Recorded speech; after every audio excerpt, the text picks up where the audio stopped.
حضرت اسما رضی اللہ تعالی عنہا ہجرت کے دوسرے دن نبی کریم کو کھانا دینے آئیں تو ان کے ماتھے پر زخم تھا اور وہ کافی پریشان دکھائی دے رہی تھیں۔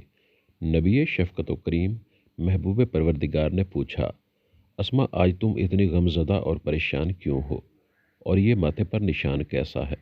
جب آپ نے یہ پوچھا تو اسما رضی اللہ تعالی عنہا کی آنکھوں سے آنسو نکل آئے۔ نبی کریم نے آنکھوں میں آنسو دیکھے تو تڑپ اٹھے اور پوچھا کہ کیا بات ہے۔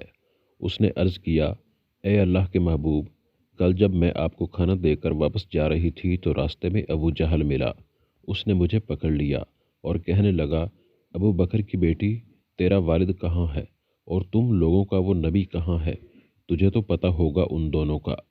میں نے جواب دیا کہ ہاں مجھے پتہ ہے۔ اس نے کہا مجھے بتاؤ۔ میں نے کہا میں نہیں بتاؤں گی۔ اس نے مجھے ڈرایا دھمکایا اور کہا بتاؤ گی نہیں تو میں تجھے ماروں گا، پیٹوں گا اور سخت ترین سزا دوں گا۔ میں نے کہا میں ہرگز نہیں بتاؤں گی۔ اے اللہ کے محبوب، ابو جہل نے مجھے ایک زوردار تھپڑ مارا جس سے میں زمین پر گر پڑی اور ایک پتھر سے میرا سر ٹکرایا، پیشانی سے خون نکلنے لگا اور میری آنکھوں میں آنسو آئے۔ اس نے مجھے بالوں سے کھینچا اور کہا کہ مجھے ان دونوں کا پتہ دو ورنہ تجھے اور ماروں گا۔ میں نے اس کو کہا کہ ابو جہل میری جان تیرے حوالے، لیکن محمد صلی اللہ علیہ وسلم کو تیرے حوالے نہیں کر سکتی۔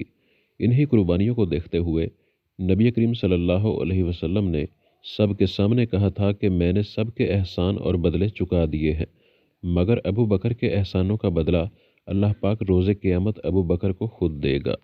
احسان کرنے والے نے بھی کیا حد کر دی کہ نبی کریم صلی اللہ علیہ وسلم نے خود ان کو خراج تحسین پیش کیا۔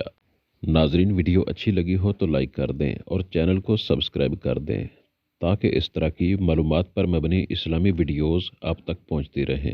ملتے ہیں اگلی ویڈیو میں، تب تک کے لیے اللہ حافظ۔